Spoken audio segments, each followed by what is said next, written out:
Hey there, welcome to day 2217 of What You Up To Now. Sharon Horne-Ellstrom here, and today we are talking about a couple of different things in the Let's Grow Annual Challenge. We're talking about the relationship lifeline, and we will do this lifeline exercise every month this year. Maybe not every month, probably do it every month. It's that important. Last month we just set up the framework for it. This month we're doing it with respect to relationships. We're focusing on relationships as part of the Let's Grow Annual Challenge, doing one thing every day to grow. And we're talking about, okay, what impact did these events have on different relationships in our life? Obviously, when I got married, that had a positive effect on my relationships. When I got divorced, that had a negative effect on my overall relationships. But we want to look at different relationships too. How about my family relationships, my kids? Didn't have kids. Well, I guess I did have kids when I got married. Anyway, so that's what we're talking about today.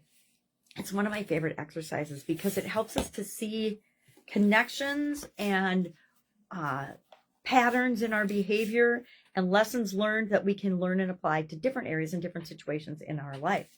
So we talked about that today, and that's our action item, is to plot out our relationships on the key events and milestones in our life. Just like you'd use a timeline, a history timeline, to map out events and what happened and to remember what happened then.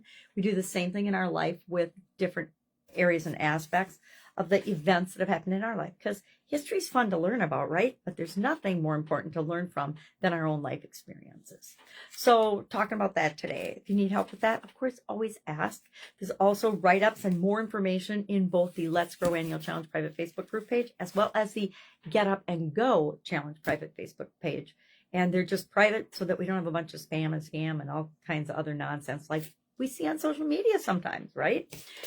For Supersize Your Business today, we are talking about the importance of data analytics and using them to find insights and make decisions for our business, right?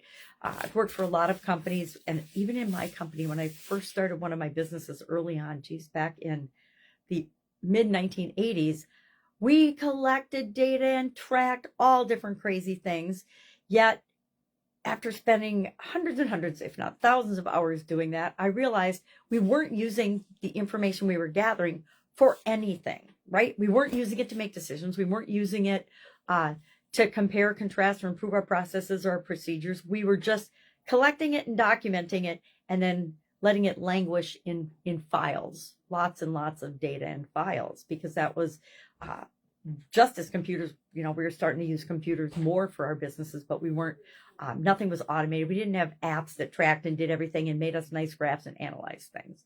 So I developed early on in my career this belief that we should measure what really matters and is really going to move the needle when it comes to getting us the results that we want and moving us toward what we want.